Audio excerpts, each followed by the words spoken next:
Radhe Radhe. Today is Saturday, 2nd May 2026. New month has started for our year, and we continue along, of course, our journey of Bhagavad Gita study. We have been covering chapter 13. So today, as I bring up the screen, you'll see that we covered the content of chapter 13, verses 17 and 18. Of course, that was after we had done the recap quiz that was for last week's content on chapter 13, verses 15 and 16. As always, if you take a look at the description for this video, you can get the link to the free community portal, the series page for this Bhagavad Gita study sessions, for these sessions, where all these slides will be available, and you can get all that supplementary material as well. Much more information also for your benefit and progress. So with that, let us get into the first of today's verses that we covered, chapter 13, verse 17. Avibhaktam cha bhuteshu vibhaktam iva cha sthitam bhuta bhartri cha tajneyam grasishnu prabhavishnu cha. So, chapter 13, verse 17 has the catchphrase divided opinion. As we discussed in the session, it's a question to ponder about. We did see, of course, that there is no opinion here. It's actually a fact coming from Sri Krishna himself. But as we often see, people have divided opinions about one aspect versus an opposite. And here, the apparent contradictions are related to the word divided. We learned in the session Sri Krishna is indivisible, yet he appears to be divided amongst all living beings. And so, as we get to the shloka itself and commentary in Swamiji's Holy Bhagavad Gita, right here, he is indivisible, yet he appears to be divided amongst living beings. That expansion for the living beings, we saw, of course, everything is coming from Sri Krishna's energy and these various aspects of creation, time, karma, the natures of individual living beings, and even the material ingredients of creation. All these are, in fact, Sri Krishna himself. They all emanate as expansions of his energy. We've learned that in the past in chapter 10, but God is all of these, one and whole. Yet, of course, he appears to be divided amongst them because, yeah, he can take as many positions, forms, places as he likes. And so Swamiji gives a couple of examples here for us to physically or tangibly appreciate that. One is space. If you think about space, for instance, as you are watching this recap video, you're looking at it on your laptop, desktop computer, or maybe your mobile device. That itself as an object, it's taking up certain space. So there's all space around us, around you, but some of that has been divided because that object is taking up that space. Likewise, we think about just genuinely looking at the sky, for instance. When you talk about space, the clouds are taking up space in the sky. We visibly see them, and so much more, the sun, the moon, etc. Yet, space itself is one. It is that one complete whole. The other example Swamiji gives is the sun, sunlight in puddles of water. Puddles of water will be distinct all around, even though they're close to one another. The sun's rays, sunlight, you can see them as reflection in those puddles of water. Yet the sun has not been divided. The sun is one. So those are two examples here. And then we do see as well the second part of this shloka is know the supreme entity to be playing these three roles, and the single person for those three roles, a single entity, the sustainer, the annihilator, and the creator of all beings. Again, we've studied this in prior chapters. Many of you, of course, also know this from general scriptures and discourses. The example Swamiji gives is of the ocean. The ocean has many, many waves. The waves have some time period over which you really see them, and they're as if they seem to be a little distinct from the ocean. They're still part of the whole ocean, but you can recognize that, oh, this is a wave, part of that ocean. Eventually, the wave gets absorbed back into the ocean. We don't see that wave anymore. That is the process of destruction of everything, the annihilation. And so, right here, Swamiji gives that analogy to present God as well, again, as the equal creator, the equal maintainer, the equal destroyer of everything. If you all recall, we had covered, of course, several words in Sanskrit, five as always, as Mummy goes through them with us. We see them in the green highlighting here on the screen. Let's take maybe a couple of them to truly hone in on. So obviously, we've talked about divisibility today. So let's look at avibhaktam, that is indivisible. We know the opposite, of course, is divided, which is vibhaktam. We saw that in class. And then let's look at maybe it's three words, I guess, but let's look at a pair because we've often seen these in the context of Vishnu and the Trinity and so on. But now we have Grasishnu, the annihilator, Prabha Vishnu, the creator. So as we had suggested in class, you can remember, of course, we have Lord Vishnu, and then we have Prabha Vishnu, the creator, Grasishnu, the annihilator. Lord Vishnu, of course, being for maintenance, and everything emanates from him. Everything, of course, the source being Sri Krishna. That's chapter 13, verse 17. And also remember, we did talk about the flyer in class. So let's take a look at that. You see this image here, lots happening. But then the question, short, is what is a fact connecting God and fractions? Fraction here rhyming with fact, perhaps, the first part of it. So remember, we discussed, if you look at the core of the image, the center, we have Sri Krishna there. But then we also see replicas of Sri Krishna in each of the quadrants in a way, top right, bottom right, and so on. In the top right, near JKYog, there we have Sri Krishna standing and observing people sowing seeds, doing work, reaping harvest, getting fruit, offering fruit. So this is to represent karmic reactions. Bottom right, we have Sri Krishna here amongst, as you now see, the elements of creation. We have earth, we have water, we have fire, we have air, and we have space. God is there as well. He appears to be divided amongst those two. On the left side, bottom left, we have three people. They are identical looking, but in different states. We have the person here who's maybe taking a nap, meant to actually be lazy. That is to represent the person with the nature of tamogun. We have the archer, very passionate about work and duty. We have that as rajogun. And then we have the third variant here, the person offering in charity, very noble, a lot of goodness, sattvagun. Even amongst these modes of individual beings and the modes of material nature, God is present. He's apparently divided there. And then on the top left, we have, if you look at the symbols, the elements close to Radha Krishna, two elements for time. We have a sundial and an hourglass. That is time itself. God is there too. So right here again, let's go back to the core. We purposely skipped this part right now. We come back here. You see this art easel, perhaps?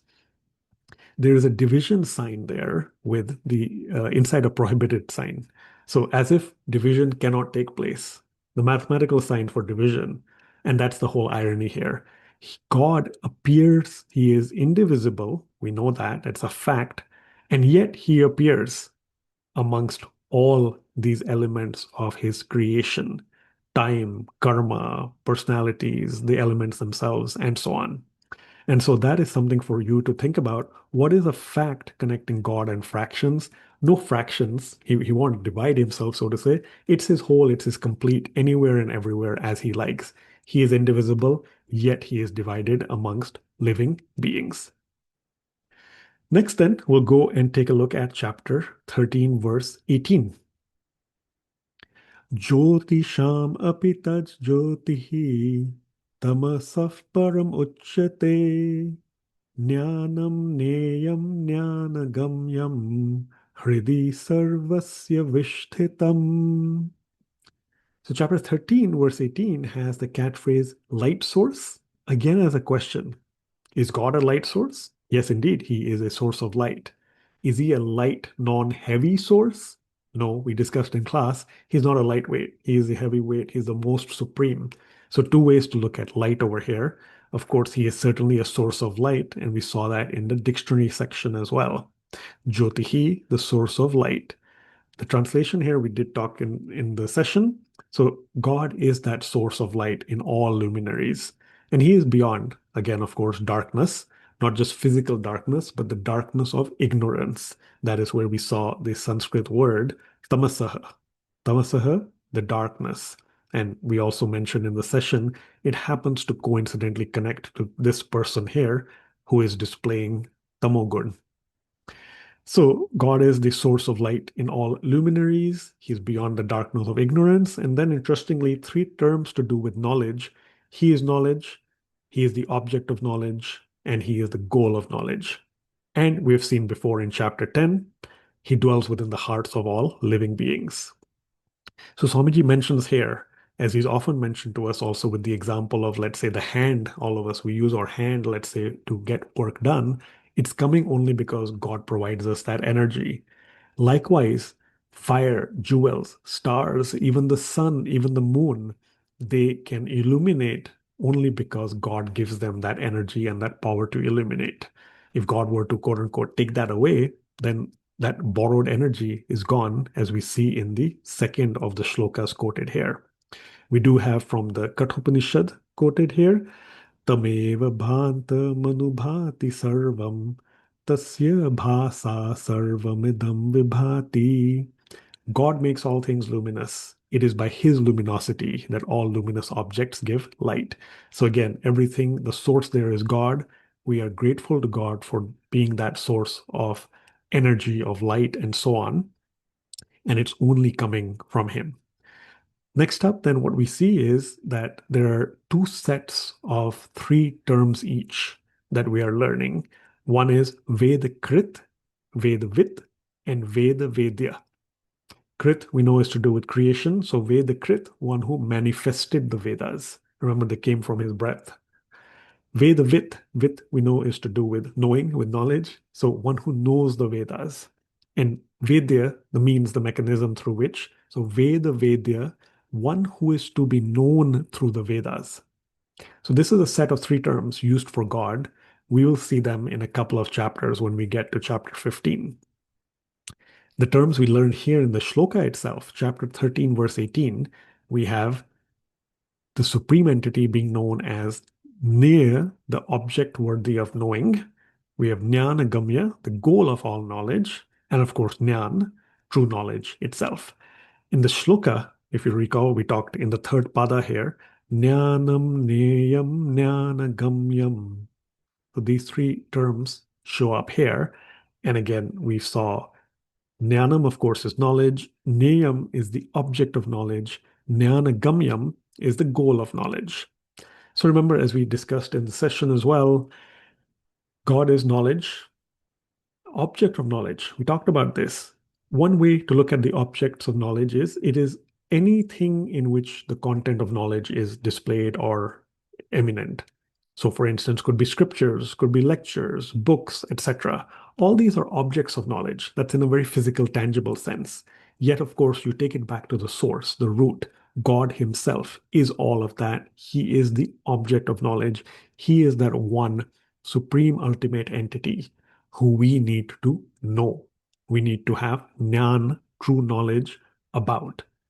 And then also, as we pursue everything, our goal is to seek and know God, only, of course, happening through His grace. So, the goal of all knowledge, the aim of everything is Jnana Gamya, again, God. If you recall the other example I gave in class, sort of based on what we were thinking, is remember, knowledge itself, that is God. You start there. The object of knowledge, who are we trying to learn about? Oh, that is the subject, in fact. God is the subject. And interestingly as well, what subject are we studying? Is it mathematics? Is it philosophy? Is it literature? I mean, it's spirituality, it's God. So God is that subject in two senses. Keep that in mind. So the object of knowledge as well as the subject. And then finally, the goal of our knowledge, our aim, our objective. So again, that parallel there, knowledge, object of knowledge, the subject, and then the objective. So you can keep all that in mind as you think about jnanam, neyam, jnanagamyam. Let's look at a couple of Sanskrit words in this one. I think the common ones we are very familiar with, jyotihi, tamasaha. So let's look at these ones we just in fact talked about. We have jnanagamyam. Let's look at that one, the objective, the goal of knowledge. And then let's add this also to our dictionaries. We saw stitham in class from the prior verse, that is situated. Here we're talking about dwelling, literally dwelling in our hearts. That is Vishtitam. So again, Jnana Gamyam and Vishtitam.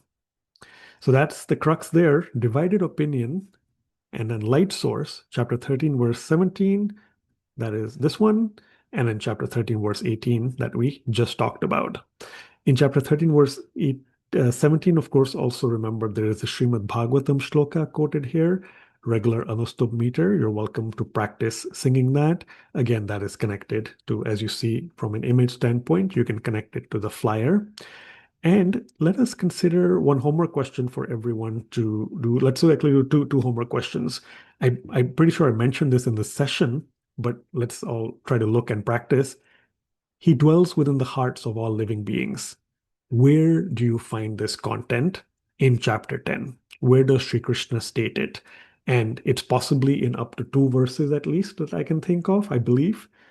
Look for those verses, see if you can find them or if there's some close connection there.